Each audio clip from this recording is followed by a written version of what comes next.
The sound of alien laughter filled the great hall of the Galactic Council. Jimin Park stood at the center of the room, holding a small data pad in his hands. He was a tall man with kind eyes, but today those eyes showed hurt. The aliens around him were laughing at his words. "Please," Jimin said again, his voice calm but firm. "Earth asks for military partnership with the Council. We want to help keep peace in the galaxy." The laughter grew louder. A huge crystal being that looked like a walking mountain of blue glass spoke first. This was Zexthanor, the Supreme Admiral of the Vorthak Empire. His voice sounded like breaking glass when he talked. "Humans," Zexthanor said with a sneer. "You have been in space for only 300 years. We have ruled the stars for over 10,000 years. What could you possibly teach us about war?" More laughter came from the insect-like Kalari representatives. They looked like giant ants that walked on 2 legs with 4 arms each. One of them, called Kithara, clicked her mandibles together in what humans had learned was the Kalari way of showing disrespect. "The soft mammals think they can fight," Kithara buzzed through her translator. "They barely know how to fly between stars without getting lost. Their weapons are simple metal projectiles. How primitive." The third major power in the room said nothing, but Jimin could feel their presence. The Nexar Collective were beings made of pure energy, looking like floating balls of light. They did not need to speak to show their feelings. The way their light dimmed showed they agreed with the others. Jimin kept his face calm, but inside he felt angry. For 300 years, humans had been treated like children by these alien races. Earth was seen as useful only for trade and mining. Human ships carried goods across the galaxy, and human miners dug valuable metals from dangerous asteroids. But when it came to matters of war and peace, humans were told to stay quiet. "Our ships may be small," Jimin said, "but human courage is not. We have proven ourselves in many small conflicts. We ask only for a chance to show what we can do." This brought the biggest laughter yet. Zexthanor's crystal body shook as he laughed, making sounds like wind chimes in a storm. 200 ships, the alien admiral said, holding up one massive crystal finger. "Your entire fleet is 200 small ships. The Vorthak Empire alone has over 50,000 warships. The smallest of our patrol boats could destroy your largest battleship." Far away from the council chambers, Captain Hana Kim watched these events on a hologram screen. She stood on the bridge of the Soul's Pride, a human frigate that orbited Earth. The ship was small by galactic standards, only 300 meters long. But Hana was proud of her vessel and her crew. "Turn it off," she told her communications officer. "I cannot watch any more of this." "Yes, Captain," the young officer replied. His name was Jiho Park, and he was new to space duty. "Captain, do you think they will ever take us seriously?" Hana looked out at the stars through the bridge windows. Earth hung below them, blue and green and beautiful. It looked so peaceful from space, but Hana knew that down there, important people were making important decisions. "Maybe," she said softly, "maybe they will learn to respect us sooner than they think."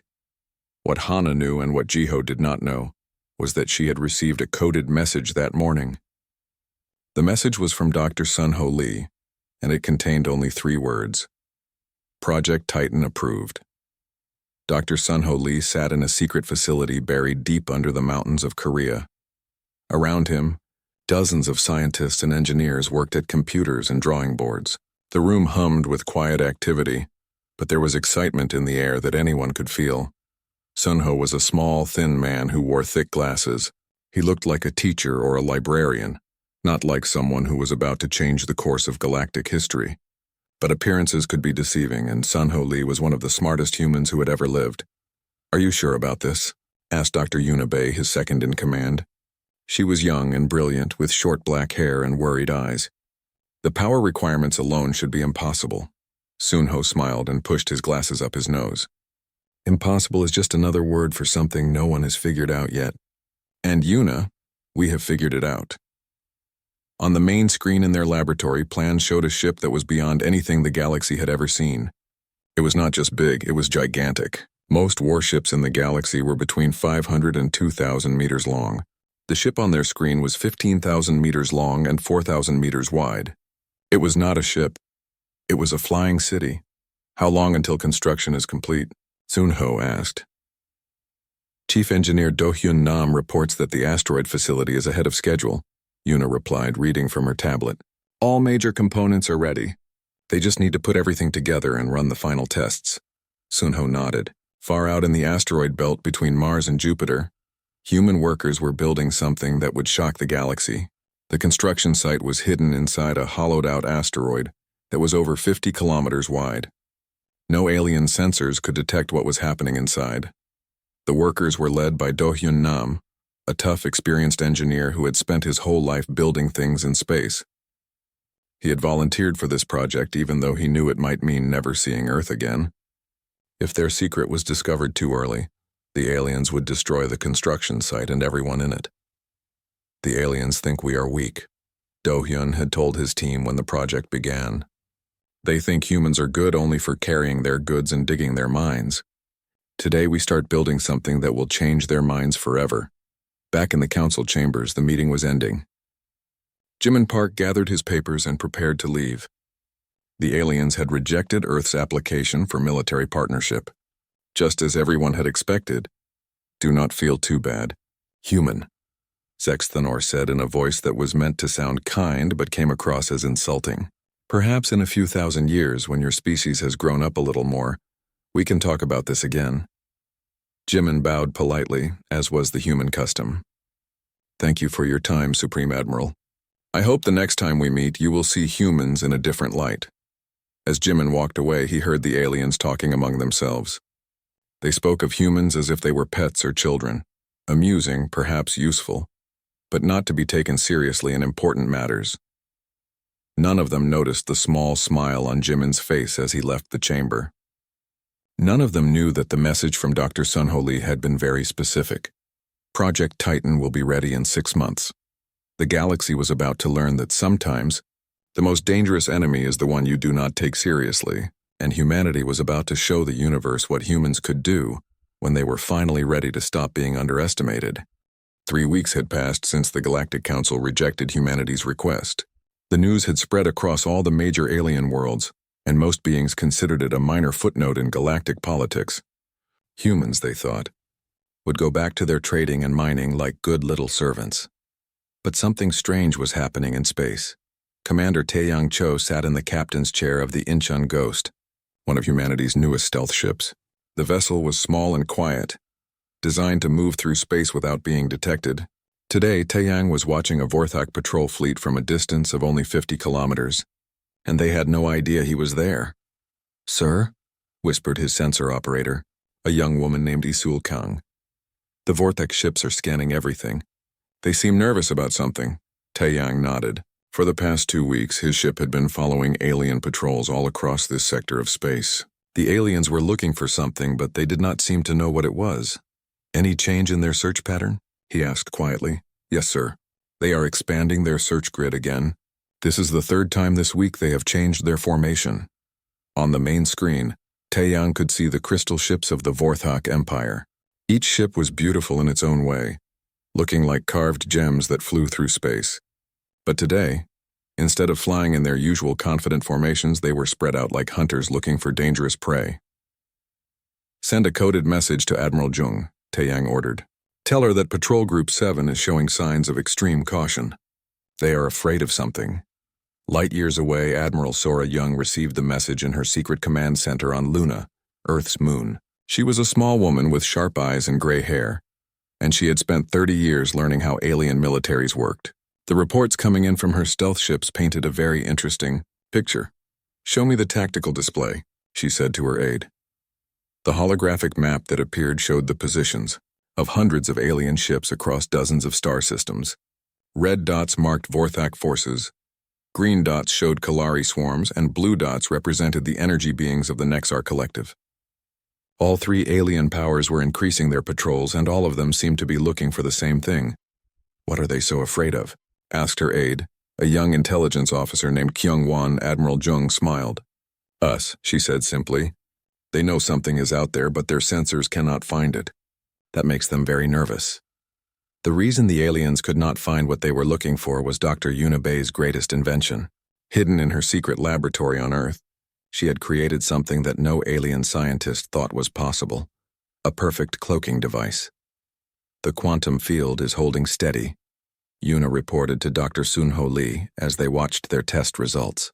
"Even our own sensors cannot detect the cloaked object when the field is active." Sun-Ho looked at the empty space where he knew a test ship was floating. According to all their instruments, nothing was there. Not even gravity sensors could detect the hidden vessel. "How does it work?" asked one of the younger scientists. "We bend space around the object," Yuna explained. "Light, gravity, radiation. Everything goes around our ship instead of hitting it. It is like the ship exists in a different dimension." What she did not say was how much power the cloaking device required. Only something with the massive energy generation of their secret project could run such a system for more than a few minutes. In the asteroid belt, Chief Engineer Do-Hyun Nam was having the best day of his life. After months of construction, the main hull of their secret ship was finally complete. He stood in the central hangar bay, looking up at walls that stretched so far above him that they disappeared into darkness. "It is bigger than most space stations," said his assistant, Engineer Minho Lim. "Are you sure it will actually fly?" Do-Hyun laughed. "Son, this ship will not just fly. When we fire up the main engines, this thing will move faster than anything the aliens have ever built." The ship they were building was not just large, it was revolutionary. Instead of the fusion reactors that powered most spaceships, their vessel had something much more powerful at its heart. Dr. Sun-Ho, Lee had figured out how to capture and control the power of a small star. "The stellar core is responding perfectly to our control systems," reported Chief Science Officer Yoon-ji Han from the engine room. She was a brilliant physicist who had volunteered to test the most dangerous technology ever created by humans. The artificial star at the heart of their ship was only 10 meters across, but it produced more energy than entire planets used. That energy powered everything: the engines, the weapons, the shields, and the cloaking device that kept them hidden from alien eyes. Meanwhile, across the galaxy, the alien powers were becoming more and more worried. Their sensors kept detecting strange readings that disappeared before they could be properly analyzed. Ships reported massive gravitational disturbances that lasted only seconds. Energy detectors found power signatures that seemed impossible. Supreme Admiral Zex Thanor called an emergency meeting of his top military commanders. The crystal beings gathered in their war room on the Vorthak homeworld, their bodies glowing with nervous energy. "Report," Zex Thanor commanded. "Sir," said one of his officers, "our long-range sensors have detected 17 separate incidents of unknown energy signatures in the past week. Each reading suggests a power source larger than anything in our databases. Could it be the Kalari building some new type of bioship?" asked another officer.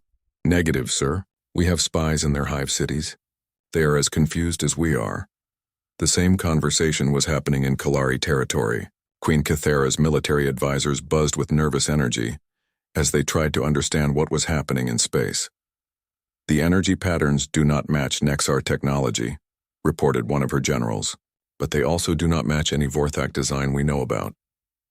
"Could it be some unknown alien race?" asked another. "Possible, but unlikely. We have mapped every spacefaring civilization in this galaxy. There is no one else with this level of technology." The Nexar Collective was having similar discussions, though as energy beings, their concerns were different. They could sense things that the other races could not, and what they sensed worried them greatly.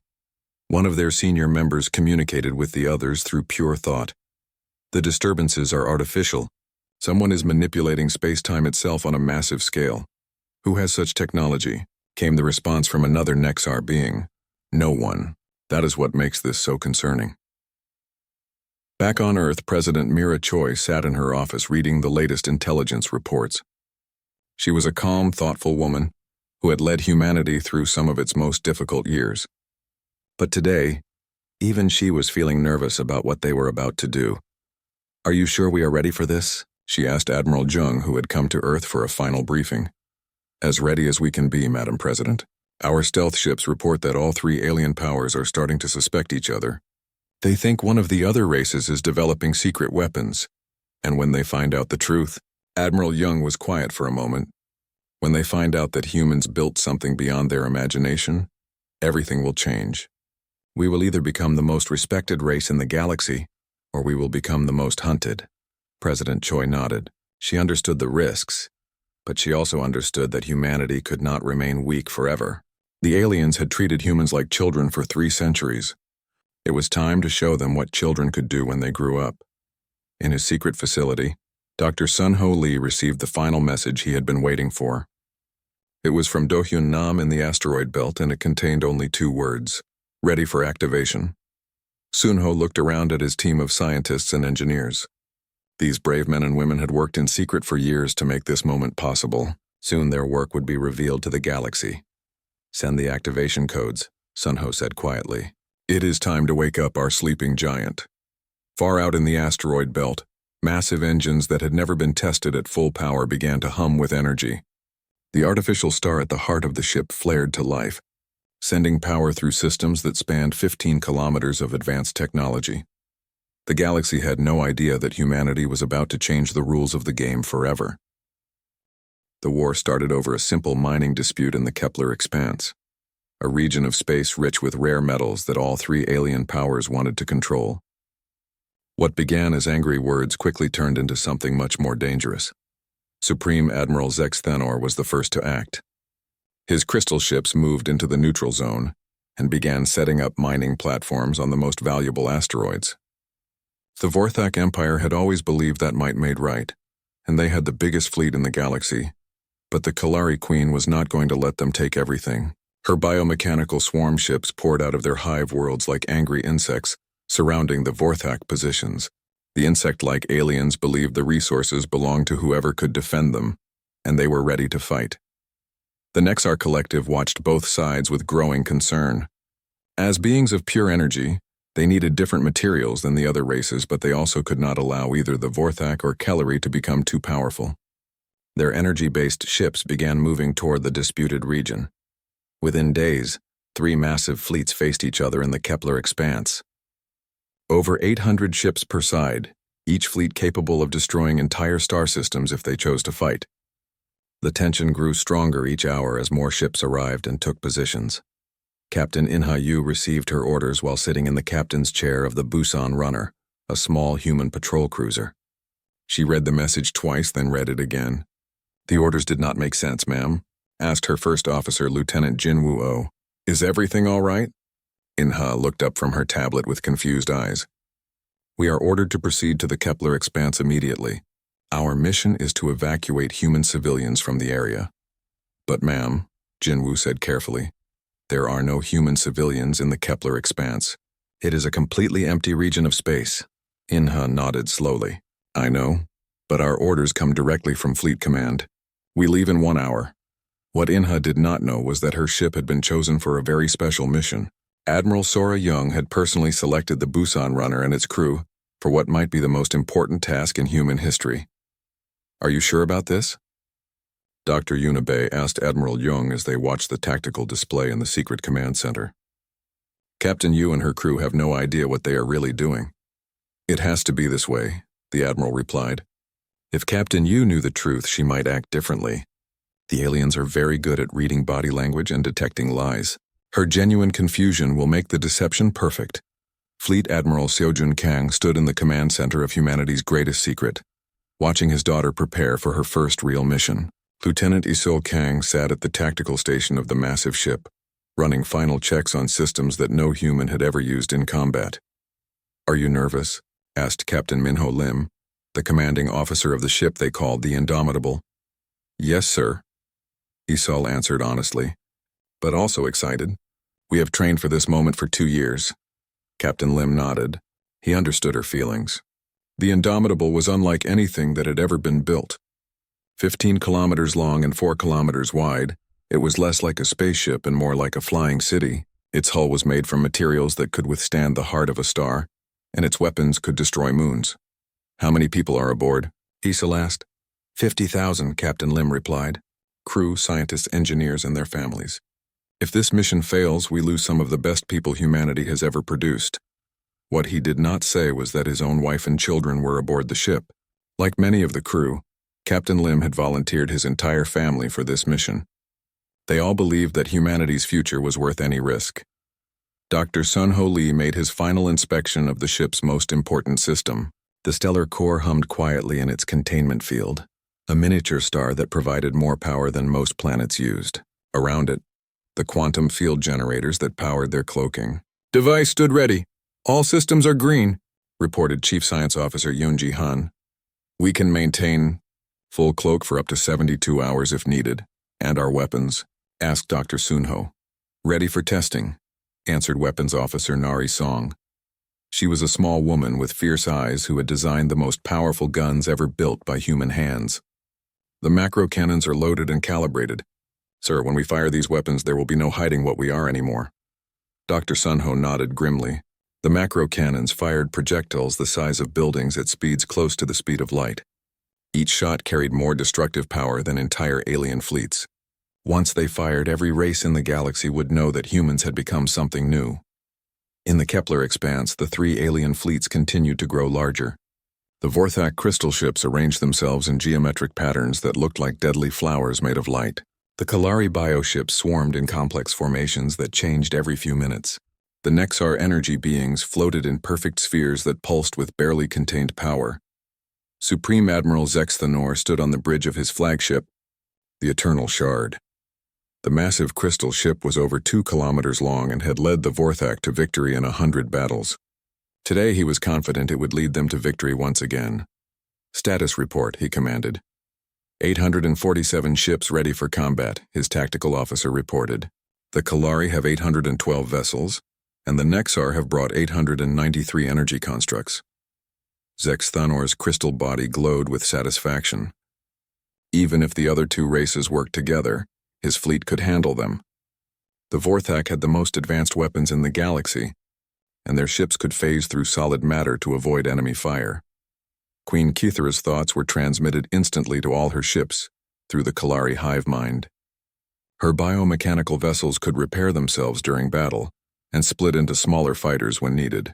She had fought the Vorthak many times before and always found ways to win. The Nexar collective communicated through pure thought, their plans flowing between thousands of energy beings in seconds.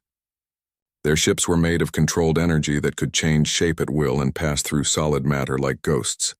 Each side believed they had advantages the others could not match. Each side was preparing for the largest space battle in galactic history. None of them knew they were about to become part of humanity's greatest deception. The Busan runner dropped out of hyperspace at the edge of the Kepler expanse, exactly where human intelligence had predicted it would have the greatest impact. Captain Inha-Yu looked at her sensors and felt her blood turn cold. Tactical report, she ordered, though she could already see the truth on her screens. Ma'am, Lieutenant Jinwoo-Oh said in a voice tight with fear, I count over 2,500 alien warships in this system. This is not a mining dispute.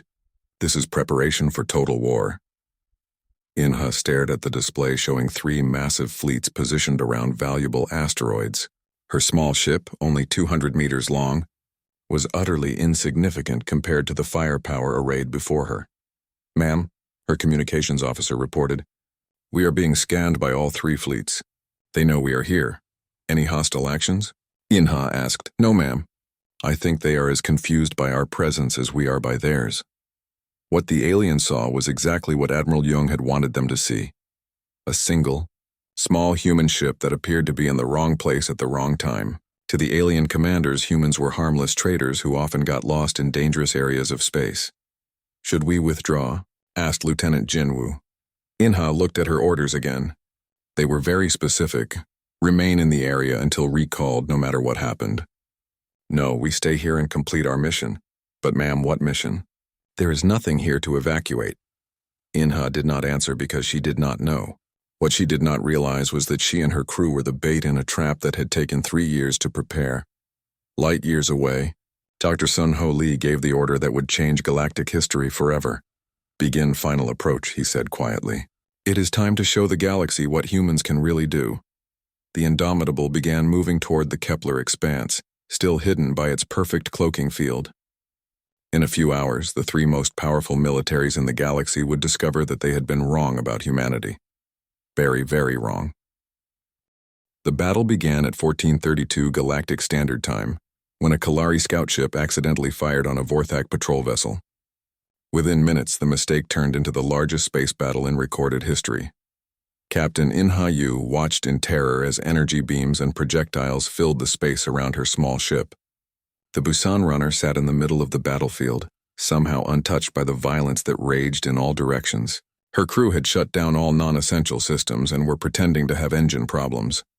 "Ma'am," Lieutenant Jinwoo-oh whispered, "a Vorthak crystal ship just exploded 2 kilometers off our port side. The shockwave should have destroyed us." Inha nodded grimly. They were alive only because the alien fleets were too busy fighting each other to worry about one small human ship. But she knew their luck would not last forever. On the bridge of the Eternal Shard, Supreme Admiral Zex Thanor commanded his fleet with practiced skill. His crystal ships phased through Kalari biovessels, making them nearly impossible to hit. At the same time, his energy cannons carved through Nexar constructs like hot knives through ice. "Sir," his tactical officer reported, "the humans appear to be having engine trouble. Should we destroy them to prevent them from reporting our tactics?" Zex Thanor barely glanced at the display showing the tiny human ship. "Ignore them. They are not worth our time." It was a decision he would regret for the rest of his very long life. Queen Cathara's hive mind was focused entirely on the battle. Her bioships swarmed around the larger Vorthak vessels, releasing thousands of small fighters that could slip through enemy defenses. When Vorthak ships tried to phase through solid matter, they found her fighters waiting on the other side. The Nexar Collective fought with the cold precision of beings made of pure energy. Their ships could change shape instantly, becoming needle-thin to avoid enemy fire or expanding into massive nets to catch enemy vessels. Their energy weapons passed through most armor as if it was not there. For 3 hours, the battle raged without any side gaining a clear advantage. Hundreds of ships had been destroyed, and the space around the Kepler expanse was filled with wreckage and debris. The 3 alien commanders began to realize they were facing a stalemate that could last for days. That was when everything changed. Fleet Admiral Seojin Kang stood in the command center of the Indomitable, watching the battle through long-range sensors. His ship hung invisible in space only 50,000 kilometers from the fighting. The aliens had no idea they were being watched. "Sir," reported his sensor officer, "all 3 fleets are fully engaged.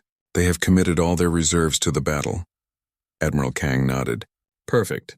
Captain Lim, you may begin the revelation." Captain Minho Lim took a deep breath and gave the order that would change galactic politics forever. "All stations, this is the captain. Prepare to decloak. Dr. Bay, shut down the quantum field." Dr. Unibay's hands moved across her control panel with practiced precision. Quantum field disengaging in 3, 2, 1. Field down. Space itself seemed to tear open as the Indomitable appeared from nothingness. The massive human warship materialized in the center of the battlefield like a mountain that had suddenly decided to exist. On every alien ship, sensor operators stared at their displays in disbelief. The readings they were seeing should have been impossible.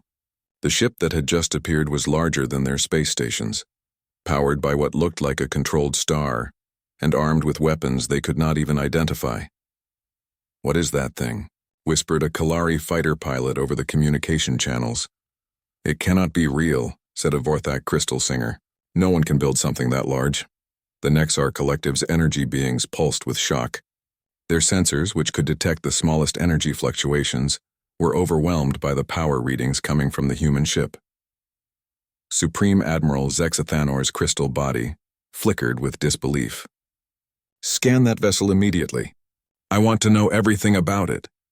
"Sir," his sensor officer reported in a shaking voice, "the ship is 15.7 kilometers long and 4.2 kilometers wide. Hull composition is unknown. Power source appears to be." "Sir, this cannot be right." "Report," Zex Thanor demanded. "Sir, the power readings suggest they have an artificial star contained within their hull. The energy output is greater than our entire home fleet." Queen Cathara's hive mind buzzed with confusion and fear. Her bioships had evolved to fight every known type of enemy, but nothing in their genetic memory prepared them for this. Captain Minho Lim opened communication channels to all ships in the system. His calm, confident voice carried across the battlefield. "Attention all vessels. You are in violation of the Terran exclusion zone. Withdraw immediately or face the consequences." The alien fleet stopped fighting and stared at the massive human ship. For the first time in galactic history, the 3 major powers were united in their shock and disbelief. Supreme Admiral Zex Thanor recovered first. His pride would not allow him to be intimidated by what he still believed were primitive humans. "Impossible," Humans lack the technology for such construction. This must be some kind of illusion or captured alien vessel. The Eternal Shard, flagship of the Vorthak Empire, turned its massive phase cannons toward the Indomitable. The crystal ship's most powerful weapons charged with energy that could punch through the armor of any known vessel. Fire, Sexthanor commanded. The phase cannon beam struck the Indomitable's shields with the force of a nuclear explosion. The energy was so intense that it should have vaporized anything it touched. Instead, the beam simply disappeared. Chief Science Officer Yunji Han smiled as she watched her void shield technology perform exactly as designed. The alien weapon's energy was absorbed and converted into additional power for their ship. Shields at 112%, she reported calmly. The enemy attack actually made us stronger. Captain Lim activated the external speakers so his voice could be heard across the entire battlefield. That was your warning shot, Supreme Admiral. The next act of aggression will be met with overwhelming force. Sexthanor's crystal body blazed with rage and humiliation. He had just fired his most powerful weapon at the human ship, and it had done nothing. Worse than nothing. It had seemed to make the enemy stronger. All ships target the human vessel, he ordered. Destroy it now! 300 Vorthak crystal ships turned their weapons toward the Indomitable. Their combined firepower could level continents and crack moons. Energy beams and projectiles filled space as the entire Vorthak fleet opened fire at once. The barrage struck the human ship's shields and vanished. Every shot was absorbed and converted to power. The Indomitable sat calmly in space, completely undamaged by an attack that should have destroyed it 1,000 times over. Weapons Officer Song, Captain Lim said quietly. You may return fire. One shot, make it count. Nari Song had been waiting for this moment for 3 years. Her fingers moved across the weapon controls with deadly precision.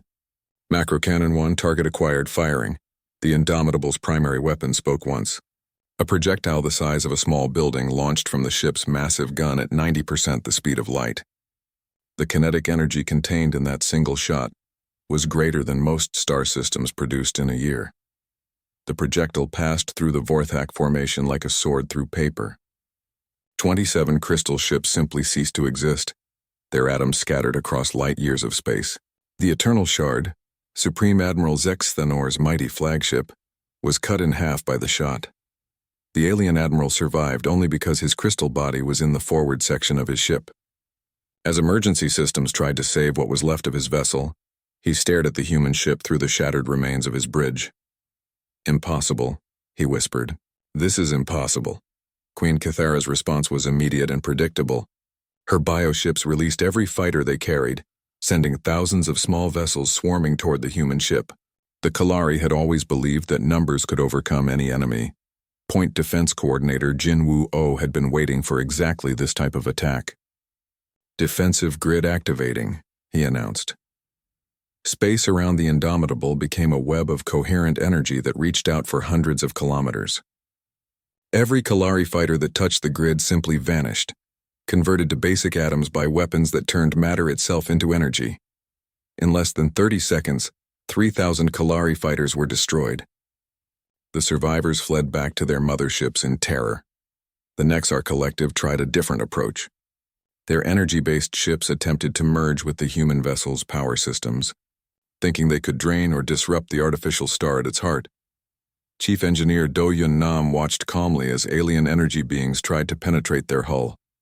Activating electromagnetic pulse, he announced. A wave of controlled energy pulsed out from the Indomitable, designed specifically to disrupt the quantum fields that held the Nexar beings together. 50 energy constructs flickered and went dark. Their consciousness scattered across the void. The 3 most powerful militaries in the galaxy had just attacked humanity's secret weapon with everything they had. They had accomplished nothing except to prove how helpless they were against human technology. Captain Minho Lim's voice carried across the silent battlefield. This is your final warning. Withdraw from Terran space immediately or we will. 6 months had passed since the Battle of Kepler Expanse, and the galaxy was a very different place. The news of humanity's secret warship had spread to every corner of known space, carried by survivors who could barely believe what they had witnessed. Ambassador Jimin Park stood once again in the Great Hall of the Galactic Council, but this time the atmosphere was completely different.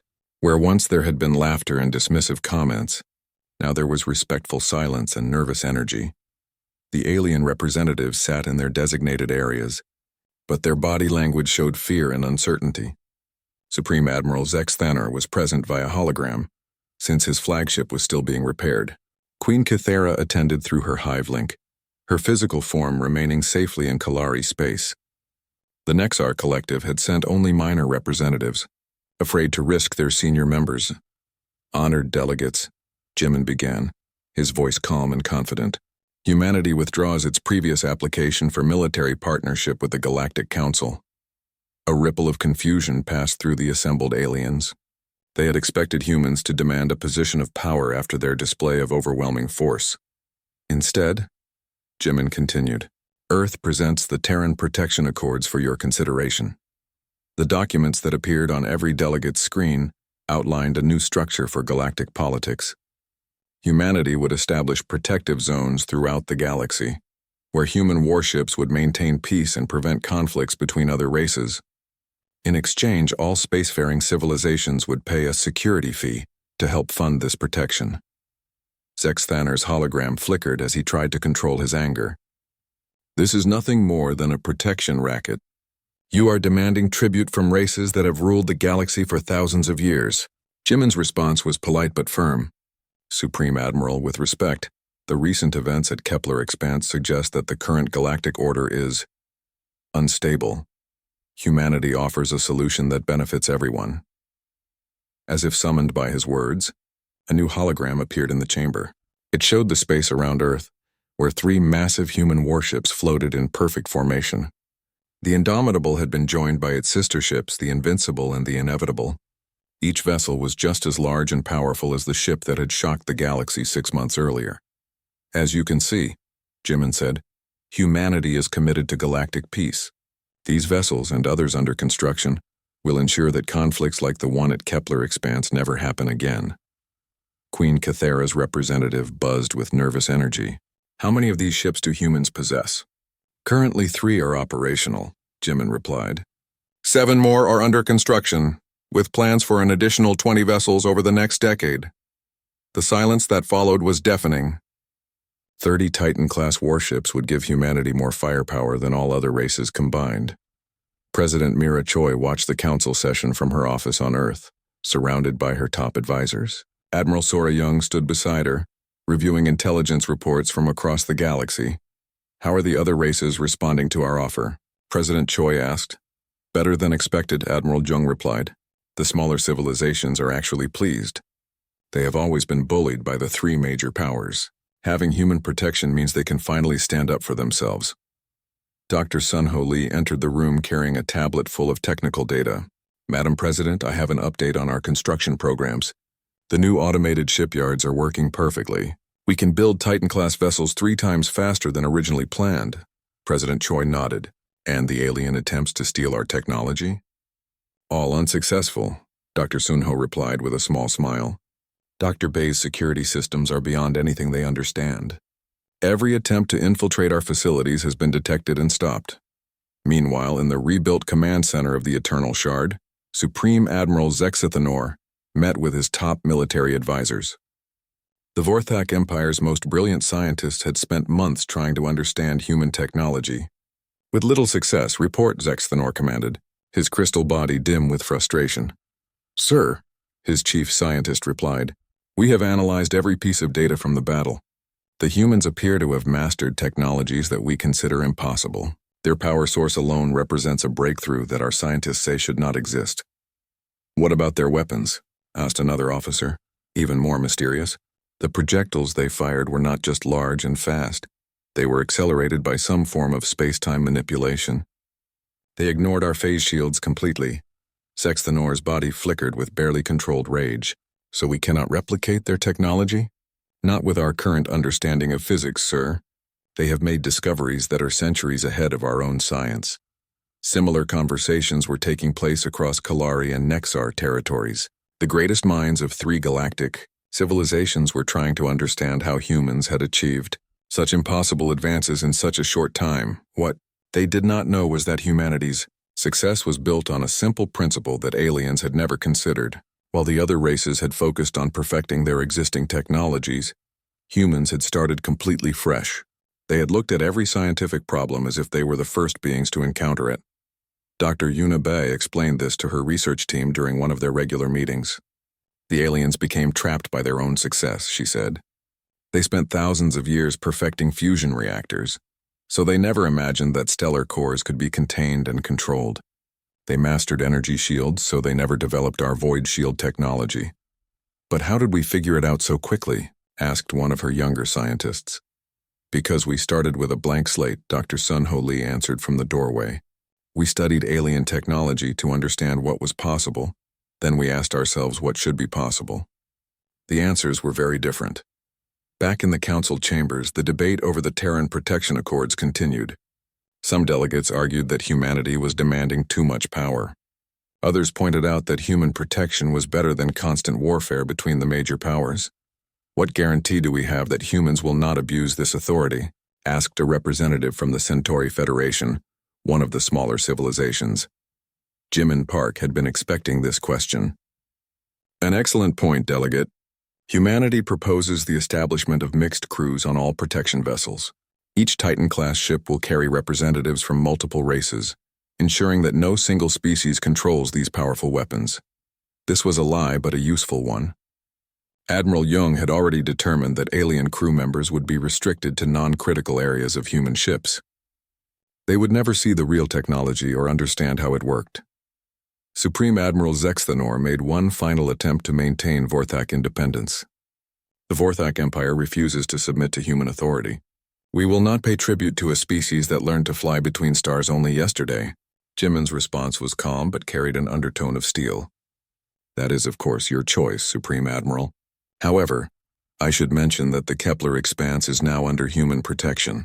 Any unauthorized military activity in that region will be discouraged. The threat was clear.